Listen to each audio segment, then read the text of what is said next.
It's time to take command with former NFL tight end Logan Paulsen and former Commanders beat reporter Craig Hoffman. What's up? What's happening? Welcome in to the Take Command podcast. Craig Hoffman, Logan Paulsen, and joining us off the top today, a man who many of you know, you just don't know that you know him. You saw the Instagram posts and such of the Commanders working with the logs and doing the team building stuff. Well, one of the men behind that is Bill Hart of APG, and Bill is with us to talk about how he got connected with Dan Quinn, what they do at APG, team building, all kinds of fun stuff. So, Bill, welcome to the podcast. Thanks for having me. It is our pleasure. And so let's just start with like your background, who you are, how you got into what you do now, and what APG is, this business that you've started that works with teams all over the country.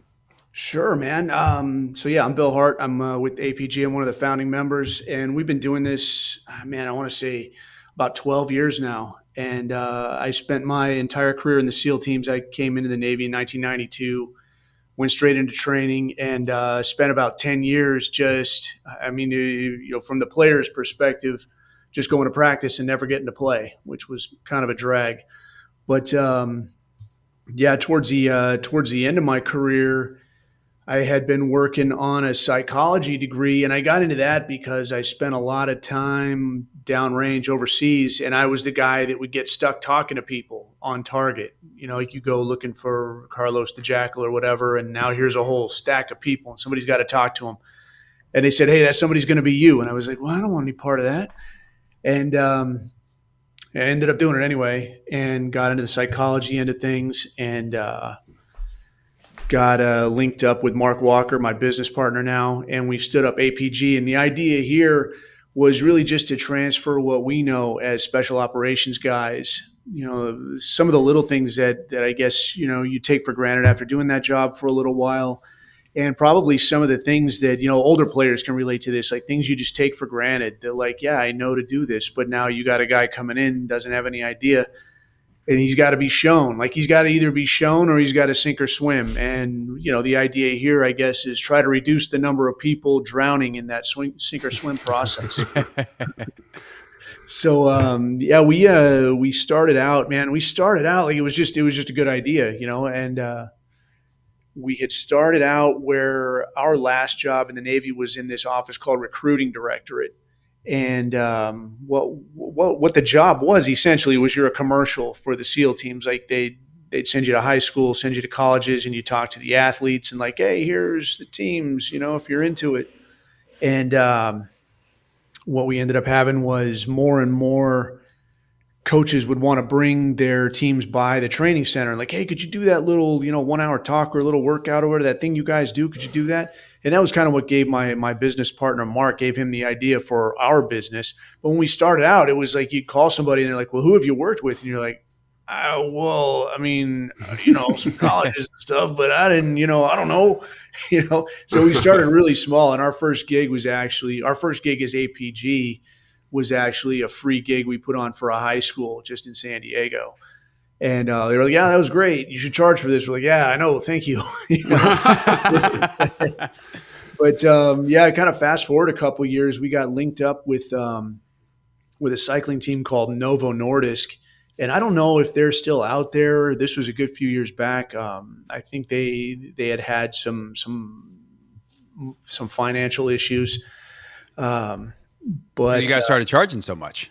Yeah, right. How can you afford this? You can't afford me. But we had linked up with these guys, and this was a cycling team that was all type 1 diabetics, and there's guys from, I think it was like 13 different countries. Wow. So you had guys with language barriers. There was a kid from Kazakhstan. There was a kid from France. There was a kid from Spain, and then those were like the guys that should be like high level pros, and they were really bent out of shape, you know, because they're type 1 diabetic, and they're like, I'm not where I should be, and I don't belong with these people. They are like the riffraff. You know, I'm better than this. But you got all these personalities, and we did some decent work there, and the owner of that team was at the time friends with Thomas Dimitrov, the GM at Atlanta, who's a big cyclist guy. And he introduced us to DQ, and DQ was the first time we met him, obviously he doesn't know us, and he's like, all right, you come out here and you start busting up my players, we're going to bust you up. We're like, yeah, I understand, man. I mean, look at the size of them. But yeah, we got out there, had a good showing in Atlanta, worked with him a few years there. And then he brought us with when he went to Dallas, and we worked with his defense there. And now here we are out in Washington. So it's been a good times. Yeah, absolutely. And like, I got to do it, and I really enjoyed the process of like, I kind of missed all the hard stuff, got to do more of the fun stuff. But in terms of team building and getting to know your teammates, it was a really good time. But you said something kind of when you were going through your spiel about things you take for granted, like from a leadership standpoint. What are some of those things? And then like, how does the training kind of bring those things out, especially in an NFL setting? Yeah, I mean, having worked in a lot of different sports, like we've worked in every major sport at this point: football, baseball, basketball, hockey, and we finally got a pro soccer gig where we did an event with the LA Galaxy. But you see some of these same things, again and again and again across the professional athletic scene. And the first thing that struck me was that, like, these are young dudes. These are really young guys. Like, you look at guys on TV, and like when I was growing up, like, these are men with serious mustaches who carry a lunchbox, like these are serious people. These are grown men. Facts. And you get out there, they're not. These are young guys. These are very young guys. And not only are they young guys, they're young guys that have grown up doing this one thing, this one way, very, very particularly. So now you're thrown in with all of the other big fish from the pond, and you're trying to find your way. And how do I set myself apart? And how do I, rise above? And all they've had to go on for so long is, what they hear from an older guy that's willing to give them some insight, or maybe what they see on TV. And what do you see on TV? Is like, well, I got to drive a flashy car. I gotta act like a jerk when I come through the door. I need to have a hot girlfriend. These are the things that'll set me apart. And like nothing could be further from the truth. So it's helping guys identify, like, what do these coaches want to see from you? What says to a coach, I am a guy that needs to be here. I'm a guy without whom this organization cannot survive. We got to have that guy. How do you make yourself that guy? And it's not the car. It's not the hot girlfriend. It's those little things. But those little things all stack up. All of them stack up. Show up on time. Help out the guy next to you. Make the extra effort. Go to the coach and ask questions. Hey, coach, how could I do this better? Am I doing this right? Am I understanding what you're wanting me to do? I think a lot of guys show up and they think, like, I need to show up already knowing everything. I got to show up and I got to not ask questions. I got to let them know I know what I'm doing. No, man, they don't want that. They want you to come and say, hey, am I doing this right? Because you go out there and do it wrong. They're like, this guy, he doesn't know what he's doing and he doesn't want to ask. So I don't have time for it. I'm going to focus on this guy. Do you see a big difference between like the SEALs and the NFL teams? Because that was one thing I always kind of like, even going through the training, like I said, I really enjoyed it. But I was like, does it apply in both spaces, or do you have to modify it to kind of fit the NFL environment? Because the NFL environment is so transient. And I feel like the SEAL team, like you're on a team for a long time, you get to know the guys really well, you get to build that camaraderie. And I feel like one of the reasons DQ and the Falcons and the Cowboys and now the Commanders have brought you in is to kind of help accelerate that process. Mm-hmm. Do you see differences, and like what are some things that you do to handle the different populations? There's some there's a lot of similarities, but there's also a lot of differences. Like there's I guess one of the things that we always say straight away is that we're not trying to make guys into SEAL team guys. This is not that. Like, we're not turning you into war fighters. We're not putting it in a guy's head like, I'm ready to go to war. I'm ready to die for the guy to my left and right. That's not what we're doing here. One of the other differences is that, if a guy goes away out of training, there's a guy right behind him. Like, there's a guy waiting to take his spot. There's a guy chomping at the bit, like, just give me a chance. I want to try this out. At a team, at a football team, these are guys that have been carefully assessed and carefully hand selected. And the last thing you want to do is break one of these guys. And we're there as how can you say, like, an adjunct. Like, I'm there to help. I want every single guy to be stronger and more confident and more capable when I leave. At SEAL training, such is not the case. if you slip and fail, a lot of times they're gonna leave you like, you figure it out. What'd you do wrong, guy? And if you can't figure it out, there's a guy waiting to take your spot. And if you break yourself in the process, that's okay too. See you later. World needs people to mop floors. So it's a very different approach. So there's a little more step by step, I guess. If we're with a football team, we're going to talk through it a little bit more. And that was something that I kind of noticed early on in my career in the SEAL teams was there's a lot of things where you're just left to figure it out. Nobody's going to spell this out for you. And maybe somebody takes mercy on you and an old guy will come to you and like, hey, stupid, look, do this. Don't do it. Quit doing it like that. And then you're like, oh, okay, I understand. You're a brand new guy, understand that you don't know anything, but they won't tell you don't know anything. They'll just kind of laugh at you off to the side like, hey, stupid, this guy. Right. But now at a football team, what we try to do, especially when we get a chance to work with the rookies, I love being able to work with the rookies because it's not saying teams are doing things wrong. It's just that there's things that aren't being done. You're not taking a guy under your wing and look, kid, there's a lot here to know. You know a lot about football, but there's so much you don't know. I can't remember the first time we worked with Atlanta. I want to say it was 2015 or something. And then we've gone through seasons sometimes with multiple teams, through a season. So I've been through, I want to say 12, 13 seasons at this point, following a team through. And you see things that you just want to speed up that process, right? Where a guy can come in, find his footing, figure out what he doesn't know. Who can tell me how the hell to do this? Get the guy going and get him down the road.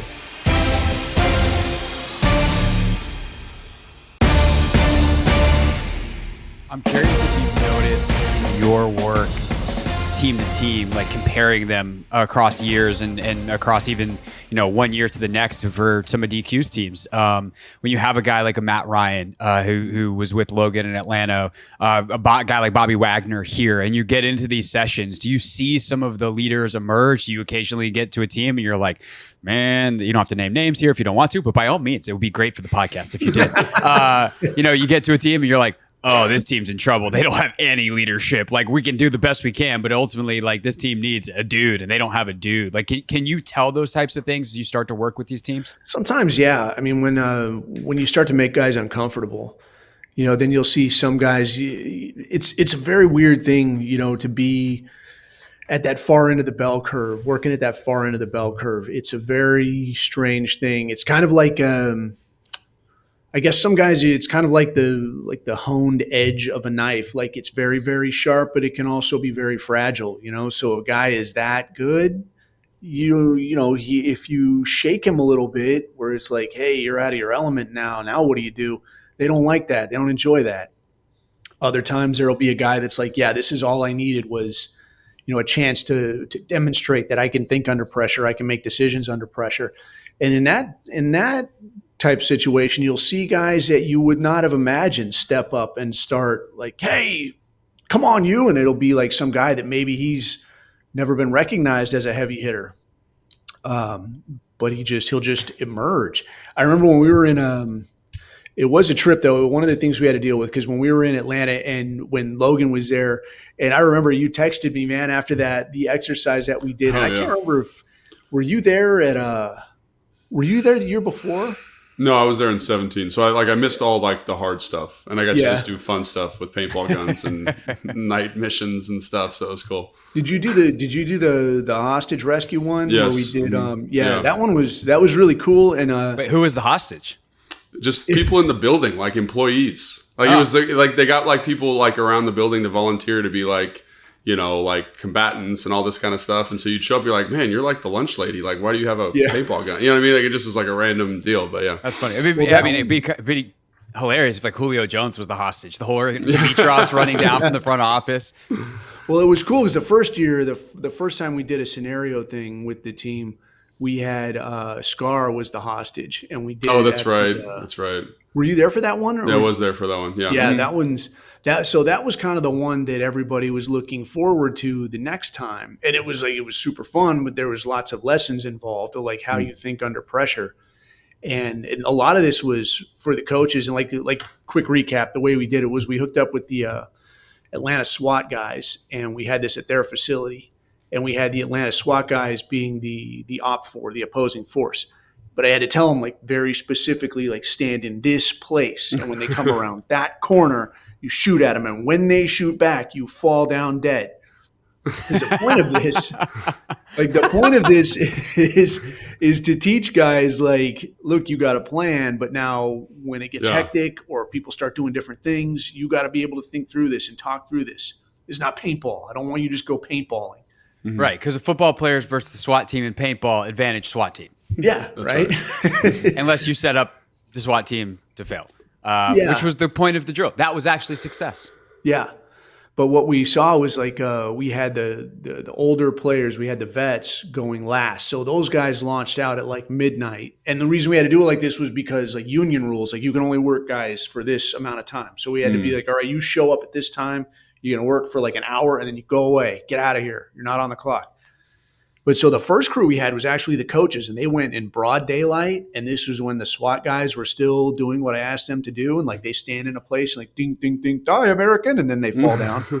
And some of the coaches were like, one guy, I don't remember who it was, but one guy went to Plaid and like, he's like, started wandering off into the bushes. I was like, hey, where are you going? Oh, that's right. Like, yeah, I remember that story. Yeah. And like, where are you going, man? And he's like, what? I'm like, get on the bus. Yeah. He goes and gets on the bus. But now the last crew, like the SWAT guys were just all over the place, but they had a really good plan. And they got in there, they grabbed Scar, and that poor guy, like he got ragdolled for like 5 runs in a row, like these giant dudes, like lifting him up and throwing him into the back of the van. It's like, this sucks. I'm never doing this again. But the second one, the next year that Logan was talking about, Matt Ryan got kind of bent out of shape because the way we did this was we made this so that it was like you have to adjust on the fly. We focused more on adjusting on the fly. So, you know, like when you get a guy injured mid-season or you come out here with an approach to this team that's not working, you got to adjust. What are you going to do? So that was what we did with this. So we told them it was like going to be the same thing. You're going to go link up with this partisan faction, get handed your paintball guns. You're going to go, you know, save the princess, slay the dragon or whatever. And we got out there and half of them got to go save the princess and the other half of them got rolled up and put in like a POW situation. Yeah. Dude, people were hot. Craig, people were pissed. Like people were really upset because last year was so fun. And then all of a sudden it was like you didn't get to do it and you got to like hang out in a bunker for an hour. Like it was like I remember people being so upset about it. But anyway, go ahead. Sorry. He was Logan texted me later and he's like, hey man, 2 is hot over this thing. And I was like, 2? Who the hell is 2? And he's like, Matt Ryan, dude, he's mad about this. He wanted to do the thing. He's mad about this. Yeah. I'm like, dude, you know, you got, when you're at a level of you got infinite money, dude, I'll set up a paintball thing for you. We'll do it on an island or somewhere. We can go do that. You know, I'll get like a legit role players out here. We'll get Carlos. That was not the point of the drill, Matt. Come on. Yeah. But I told him like, well, him and who else, man? A lot of people were upset about it. All the old guys were upset about it because like they all wanted to go do the game. Yeah. And they didn't get to do it.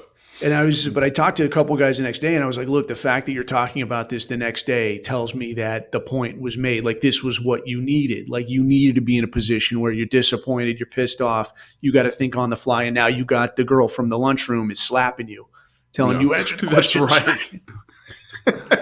Yeah. But the other thing I'd say about it though, it's like, cause it seemed so, I don't know. It just seemed like fun. But I will say like it was one of the best team building things that I did in my 10 years in the NFL because it like forced you to be with a bunch of guys that you didn't know that well, right? So I remember my first year we did the SCAR rescue with the SWAT team. Like Matt Ryan took us all out to dinner and like I was on his like boat crew and so we all got to hang out with Matt. We got to make a plan. We got to communicate. And so like just kind of building that cohesiveness. And then the second year, I remember I was like the leader of the boat crew. Oh yeah. And it was really good for me, honestly, to kind of, again, like learn how to communicate with different types of people. Cause you're with like, you know, the third string linebacker, you got the kicker on your team, you've got the starting offensive lineman. So everyone's kind of got a different way of communicating. And then the other thing that I thought was really interesting was like, you said you try not to do this, but in that environment of like, you know, I'm like super type A, I want to control every facet. And the feedback I got on the leadership side was like, you're being too controlling. You don't let people kind of go out and do their thing. And I thought, man, that's something that I've lived with as a rule for the rest of my life. Because it's like, I can't like micromanage you in every situation. I've got to empower you enough to kind of go make this decision. So not only did I get to learn my teammates and learn how to communicate with every facet of the roster, but I also got to learn kind of some stuff about myself in terms of managing those relationships. And so I don't know, it was one of those things where, again, like it's fun and you're with the guys, you're hanging out. But I remember thinking like this is really, really cool for all of these reasons, right? Yeah, I get to know my team, especially with the free agency situation, the way it's set up now. It's like I remember from what was it, that offseason in 16 to the offseason in 17, the roster turnover was like 50%. So you had to learn a bunch of new guys, you know what I'm saying? And I just think it's something that I think a lot of people maybe poo-poo or they don't really see the value in, but I'd say both those two off seasons, I learned a lot about myself. I learned a lot about the team. And I do think it's like a strong kind of binding factor with those groups. Yeah, well, I mean, you guys are on a very compressed schedule compared to what we do, in the SEAL teams. I mean, with us, it was like a lot of these will be people you already know. And now you say you go to a different team, like I'm at team 1 and now I go be an instructor and I go to team 5, I'll show up and there'll be guys that I know. I might be in a platoon with a bunch of guys I know, but we've got a year and change of a workup where we're going to be together every single day for 12 hours a day. And then we're going to deploy. You guys got, a couple of months. And in some cases it's some college kid and you don't know this guy's deal. Like he might be on some total other page. And how do you deal with that? But I mean, what you're talking about, I think that's like one of those early leadership lessons where you're like, how much is too controlling and how much is, I'm strangling your innovation, or, if I give you too much rope and now you screw this up, it's like finding that happy medium.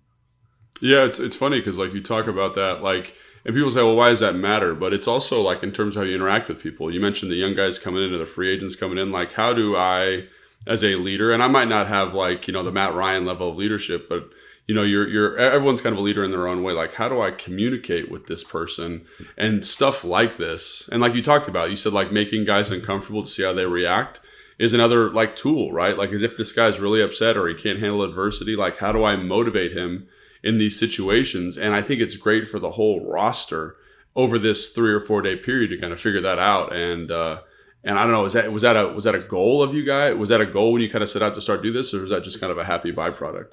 Yeah, I mean that was something that kind of presented itself early on, and I think that is something that you see in the SEAL teams because you're together so much. You're not just together on your equivalent of a football field. You're out in the bush or whatever. You're together all the time. You're together at meals. You're together in the rental car. You're together all the time. So you get to see guys in a variety of situations. So you can kind of you tend to learn how guys think, how they communicate, how they interpret the world around them. For you guys, it can be, I think it's a little more restricted where maybe you see guys in the meal room, but then you see guys in the locker room and on the field. And between there, it's like, I don't know, do guys hang out or not? Sometimes, sometimes not. So that's, we see that with players, and we also see that with like a lot of our corporate clients is taking them out of that boardroom setting, taking them out of that work environment. They get to appreciate each other for like, oh, this guy he's really smart in this kind of way, or this guy is really thoughtful in that kind of way. So when you need an idea, the person that's pitched is like, this is the star, because I think leadership is its own skill set. So a guy could be a phenomenal linebacker, a phenomenal quarterback, whatever. That doesn't make him a great leader. That's its own skill set. And it's the same thing in the teams. Like you might be a great shooter, but he's not a very good leader. A guy could be a great leader. Like, well, he's a mediocre 60 gunner, whatever.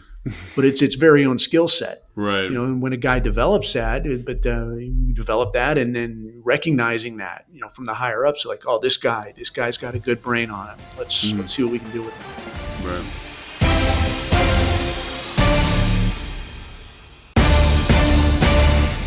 So I want to get into some of the methodology and the psychology background of it all in a second, but just to follow up on what you just said, you think that leadership is a skill that can be taught versus something that is innate? Like there certainly, if you put a big group of people together and give them a mission and you don't give them any further instruction, someone's going to emerge as the leader. That's the natural way of things. And that person might be good or bad at it, but someone's going to step up. But you think the actual skill of leadership is something that you can teach? And what does that then mean for like a sports team? Do you want to then embrace the person who maybe has some natural leadership inclinations, or do you want to make sure that the quarterback and the middle linebacker, for instance, are taught that leadership and that's actually the best thing for the team in the long run? I mean, that's a lot to unpack there. So just like any talent, just like quarterbacking, you could teach a guy the mechanics. Like we could go out there and you could teach me the mechanics. It doesn't mean I'm ever going to be good at it. It's not in the cards, right? We talk about that on this podcast all the time with literally any football position in me. Yeah. I know how to do it. I can't do it. But I mean, so just like that, there's going to be people that are more naturally inclined, and there's going to be people that you can only go so far with this. I think in terms of, when you say leader, I think there's a lot of different, I don't know, how can you say a lot of different flavors there? There can be the guy calling the shots from atop the horse. There can be the guy that's standing right next to you that like, well, yeah, the boss is saying this, but I'm going to look at this guy because he's been here forever. And if this guy gives it the green light, then I'm going to do whatever he does. Mm-hmm. So these are all versions of leadership. I mean, like perfect example was when we were in Iraq and the U.S. really went the extra mile to kind of push the people away from the sheikh system, like the tribal system that they had for centuries, for millennia. This is what these people know. And they really tried to bring in this, what we're more familiar with, like civic leadership, like city councils and mayors and this kind of thing. And these people are like, okay, great, he's the mayor. So I would have to go to these meetings every week because I was like, secret squirrel, I'm our man in the, local city meeting type thing. So I got to go to this thing and I sit there and like the mayor shows up and everybody kind of does this thing like, yeah, he's the mayor. I got to be here. He speaks well and he's funded by the Americans and that's terrific. And they'll do what he says, give or take. But now when this guy leaves, now the sheikh shows up just to see how things are going. And now when he shows up, everybody stands up and everybody's got hugs for him. And, oh, hey, man, when's your family coming back from Jordan and all this? And so one guy is a leader. One guy might know how to lead. This guy over here, he's also a leader. It's a very different flavor. I think there's a component of recognizing, like, who are the people in the room here? Who are you talking to? And I'd say a component of good leadership is recognizing when, if it ain't you, that's okay. Set the example by being a good follower. You don't have to be the guy from atop the horse saying, take that hill. You can just be the guy to the side saying, yeah, the guy's got a good point. Let's do what he's saying. And then you go ahead.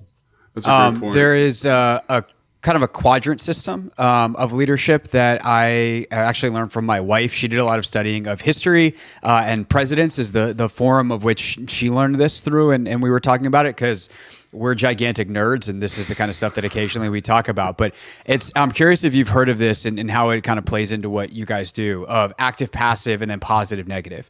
So you can be active, active positive, but you can also be active negative. You can be passive positive or passive negative, basically meaning you can act and have a positive or negative effect, or you can stand back and have a positive or negative effect. And, what she studied was where all the presidents fit in those quadrants, which is a fun conversation for a very different podcast. But I'm curious when you talk about like being the guy who's just like, yeah, no, we should follow that person versus the person who's like, let's go. How does that active and passive role play, but also to make sure that everyone's moving in the right direction, the positive, negative side of leadership? Yeah. So when we talk to coaches about basically shaping behavior, this is something that we don't package it with those exact same terms, but in some cases, yeah.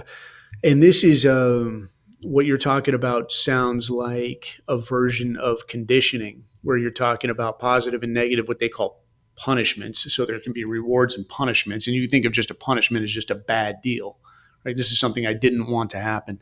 Right. So it's just like with your dog, if you do this thing, I give you a treat. If you do that thing over there, I smack you with a newspaper, or I walk in and I'm not happy to see you. But if the dog stops, begging at the table, stop begging at the table. I'll stop making mean faces at you, So in all these ways, it's, again, positive, negative, and reward versus punishment.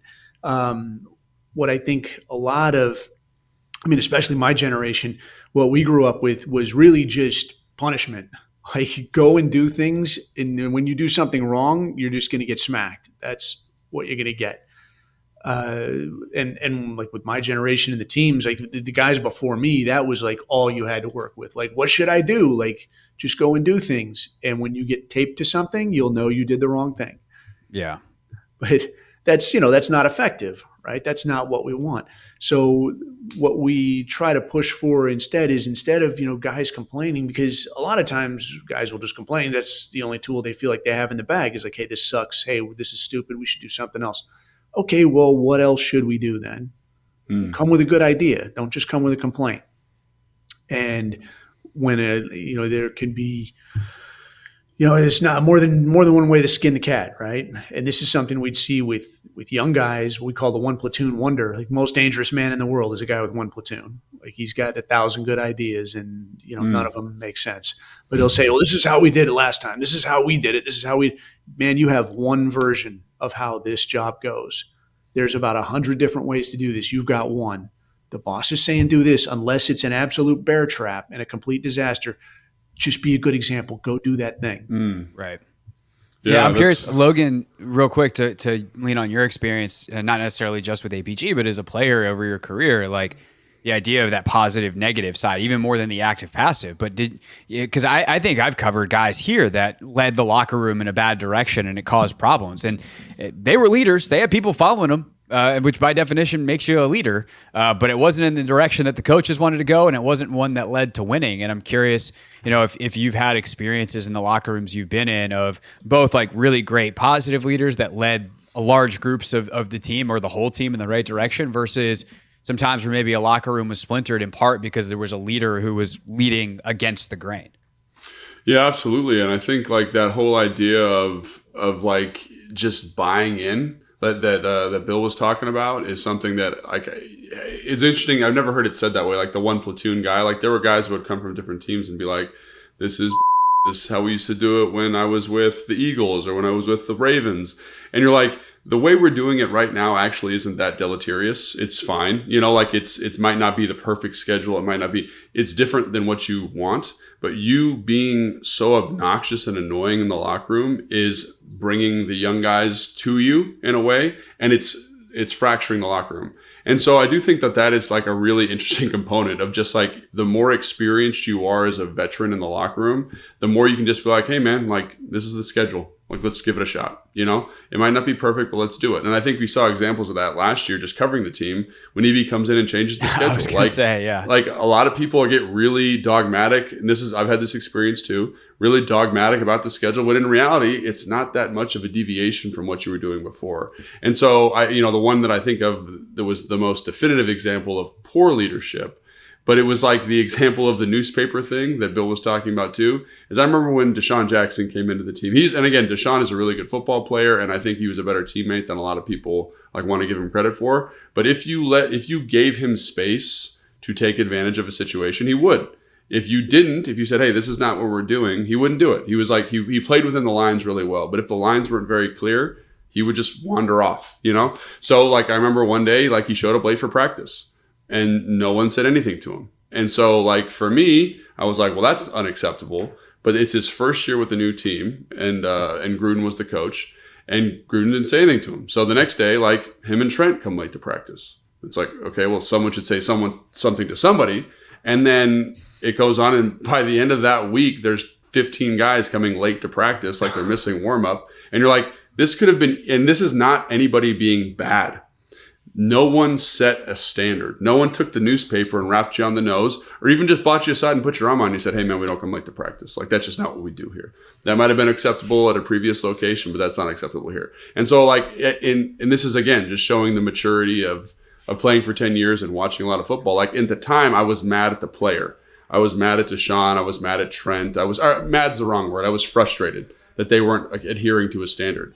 But now, like with this conversation, reflecting on it, like it's not their fault because no one said, "Hey, man, we don't do it this way." And like that's a simple correction, a simple solution, and an example where it's not even leadership. It's just, I guess that's its own type of leadership, but it led to a negative result because the coach didn't set the standard, and then the players, not knowing the standard, just kind of did what they wanted, you know? And I think you see it all the time. And so like, I was actually going to ask this because I think it's somewhat relevant because, you know, Bill, you've seen a lot of teams, is for me, after thinking back in my career and some of the things you've talked about, I think it's really interesting because how important is leadership actually from the players when it's the coaches that just set a parameter? Because most of the guys want to abide by the parameter, you know, abide by the rules, play within the lines. And so like, and because there's so much turnover on the roster, how much is it just that the coaches need to be like, hey man, this is the standard. And I think Quinn does an excellent job of this.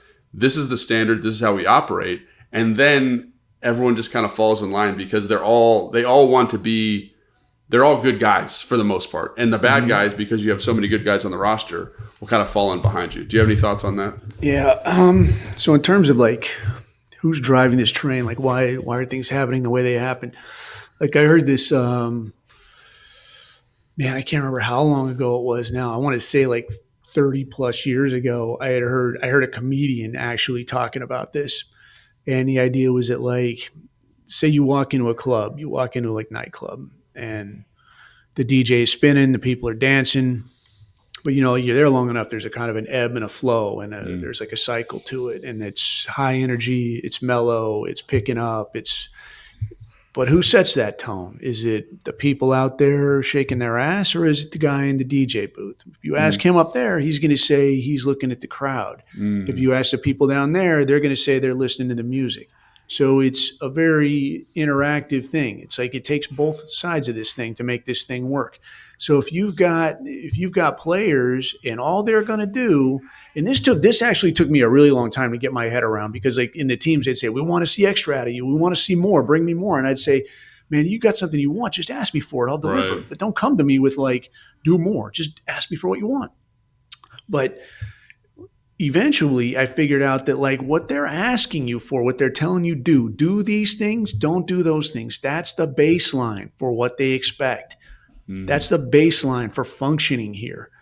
When you as either an operator or a team member or a player or a guy out there in the office, when you start doing more, that shows the leadership, that shows the coaches or whoever's driving this train, that shows a little more, an extra tool that they have to work with now. That shows them the direction that this thing needs to go, just like the guy in the DJ booth. Which way is this thing going? All right, it could be, because there's, I mean, how many teams do you got to look at where you see like some guy that was like, he got brought in as a receiver and now he's a fantastic running back, or he got brought in to do this thing, but he's also doing that, or he got brought in here and for some reason him and these two other guys just form this really sweet unit where they're just crushing in this, you know, this situation. That stuff doesn't happen if the only thing you do is what the coach tells you. So it's this very give and take thing where you've got to be pushing a little bit, doing a little more, but you also got to be willing to say, hey, I'm going to let this guy drive the train. If he says don't do that, then I just won't do it. Yeah, no, and that's a really hard balance, you know, and it's just like, God, it's like such a frustrating conversation to have because it's such a nebulous thing, you know, and I think it's interesting that you kind of teach it. I don't want to say in a nebulous way, because that sounds like you're not being very specific, but there is a kind of like, this is leadership, but this is also leadership. And for me, who's very black and white, I was black and white as a player, that was always hard, but it was really good exercise because it reminds you that like you said, I could be the guy standing next to the guy, or I could be the guy, or I could be the third guy kind of herding little geese along and making sure everyone's abiding by the rules. Like, and on a team, it's funny because all those roles need to be established within you know, probably 60 or 70 days. You know what I mean? But they all kind of formulate. And I do think that the process that you guys push the team through kind of helps accelerate that a little bit, which is great. So.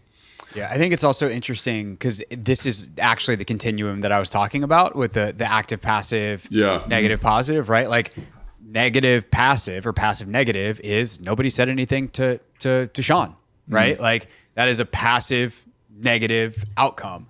But it's on that continuum because there's the guys who like do nothing, but there's the guys who like do a little bit, and it's kind of that flowing continuum because any team dynamic, no pun intended here, but any team dynamic is dynamic. It is constantly changing, especially in the NFL where literally guys are in and out of the building. Guys are up and down the depth chart. If you're Marcus Mariota and you come in thinking I'm going to be the starting quarterback, or maybe even a better example, like Jacoby Brissett last year, still found a way to be a huge positive influence on the Washington Commanders and on Sam Howell, even though he didn't get the opportunity that he thought he was going to get to start. But he could have been a huge, huge negative in that locker room. And instead, he's just like, I'm a vet. I know what I'm here to do. And he found a way to be positive. So I think that that kind of understanding of the dynamics of a room and the ability to either poison or positively impact, that is leadership in its own way. And everyone's got their roles to play, which I'm sure is part of what you guys try to teach Bill in the way that you do things. Like, everyone saw the log picture, so we can kind of wrap up talking specifically about the Commanders and maybe even that drill. But like, everyone's got to help pick up the log. Someone might have to be the leader to call out the signals of when to do it. And all right, 1, 2, 3, lift. But if someone doesn't carry their weight, then you're going to have a problem. Yeah. Yeah, and there's a lot to that because there could be a guy that's very vocal, but maybe he's stuck way down there on the end, and he's usually the leader, but he's kind of out of the picture now. And the guy over here, like, well, you're in a position where you're going to have to relay the calls. Well, who's the leader here? I mean, the guy at the end that everybody usually looks at, he can still kind of like, if everybody's still glancing at him, the best thing he can do is like, yeah, I wait for that guy to make the call. And then if we're doing squats, then I squat. You do the same thing. And now you're just you're leading by example. You don't have to be speaking up. And that's a young guy thing, I think. We say, hey, we want to see some leadership. Just doing the right thing can be leadership. Like, oh, he's doing it, I guess I should do it too. Guys will think that like I need to stand on a chair and point my finger. Come on, everybody. And like, no. That might be you just walking everybody off a cliff. That doesn't help. Yeah. And was there anybody specifically that stood out in the drills? Like when you were, because you get to work with the whole team, which is a very unique spot to be in. Like I'm trying to think the only person who gets to do that is probably the strength coach usually, but you get to see the whole team. Is there anybody that you're like, man, this guy has kind of an interesting leadership style or a very effective leadership style, or you see his experience talking with people? Anybody that stood out to you in that regard? Off the top of my head, not straight away, but when we're doing that, I mean, it's just like being a SEAL instructor. Like you would, sometimes you would meet guys that you put through training like years later, and they'll say, "Hey, man, do you remember me?" And you're like, "No, I don't remember you, dude." And that's actually a good thing because like I would say the same thing, and instructors that I would run into would say the same thing to me. They're like, "No, man, I'm not looking for who's standing out. I'm trying to keep you idiots alive." So right. You got that log and you're out there hustling. Like a lot of times when we do the log, we try to make it feel a little bit chaotic and a little bit hectic, but everything is actually very. It's a cool tactic. Yeah, because I was actually going to ask, like, how intentional that is. It sounds very, but I read the book Freakonomics, which is, or Think Like a Freak from the Freakonomics authors, and they talk about in that one of the concepts that they teach is one of the strongest bonds that will form are people that go through something really hard together, and they talk about like people that are in an airplane crash or stuck in a mine or whatever that have never met themselves or never met each other before. They go through this really intense, in some cases traumatic event, and they're bonded for life instantaneously based off that one thing. And not that you're trying to traumatically bond a team over a log carry, but is that part of the intentionality of making it hard, making it chaotic, that there is just some bond that forms when people go through something hard together, which then leads to, Dan Quinn's favorite saying of like, I like doing hard things with good people. Yeah. There's definitely something to that. And this log situation, I mean, it's It's, I mean, it's almost, I don't want to ruin it for anybody, but it's almost like a magic trick, like the way this works. I mean, when you're actually doing that stuff and you're tired and we've been yelling at you all day, maybe you're a little bit wet and cold or whatever, it feels a lot harder than it actually is. And primarily because you don't know what's coming next. You don't know if this is going to go on for another 2 hours. You don't know if we're going to wrap this up in 10 minutes. Sometimes you don't know if you're doing a good job or a bad job. Depending on how guys are doing, we'll jerk their chain a little bit and tell them how bad they suck. And I can't, what is it with you? Come on. And they're doing great. They're doing a great job. But the whole thing is, it is actually very carefully choreographed and carefully scripted. So you'll see us kind of gaggled up, at the beginning, and we're kind of reviewing what we've already briefed, that like, all right, I'm going to be this observer. You're going to be doing this. You're going to be down there with those guys. And then when we switch, I'm going to go like this. So, I mean, it's almost like a play, like I'm going this way. I'm the rock. You're the bottle cap. Go like this. And, like a lot of what I'm doing is standing back. I'm like your dad with a beer watching the car engine run, after I just change something out, just listening for something that doesn't sound right. So I'm just kind of watching the whole thing go here, and everything should be moving as one. All the sound should sound just so. I know when people should start to get miserable, when somebody starts to get a little bit like a little bit shaky, like, okay, it's time to wrap it up. All those things are carefully monitored. So if I don't remember a guy, then that's good job. I didn't notice you. Yeah, I do remember you. You ruined the whole day. You ruined the whole thing. I remember you. Yeah, thanks, guy. Yeah. Bill, this was really great. Yeah, thanks, really Bill. cool insight. Great conversation. I know Logan and I really enjoy talking about like leadership and team building and all these things in general. We've spent hours on the phone talking about this stuff, like off the podcast. We try to bring it to the show whenever we can. And no better way to do it than with the guy who just did it with the Commanders earlier in the spring. If you want more about what APG does, I certainly assume that there are probably some folks who listen to our podcast that are in like the DC consulting, whatever spaces that run these big companies. I'm pumping up our audience. Yeah, you out there, guy or gal with a big job who's also a Commanders fan. If you want to learn more about Bill and APG, you can go to apg.team. And maybe they can come bring their logs to your space. Bill, this was great. Thanks again. We really appreciate it. And hopefully we'll talk again down the line. Thanks, man. Thanks for having me. Good talking to you guys. Thanks for watching this clip of Take Command, which has a brand new home. That's right. You can watch on YouTube at the Team 980. You can also listen to full episodes in the free Odyssey app, which is now enabled with Apple CarPlay. So we'll just, follow you around.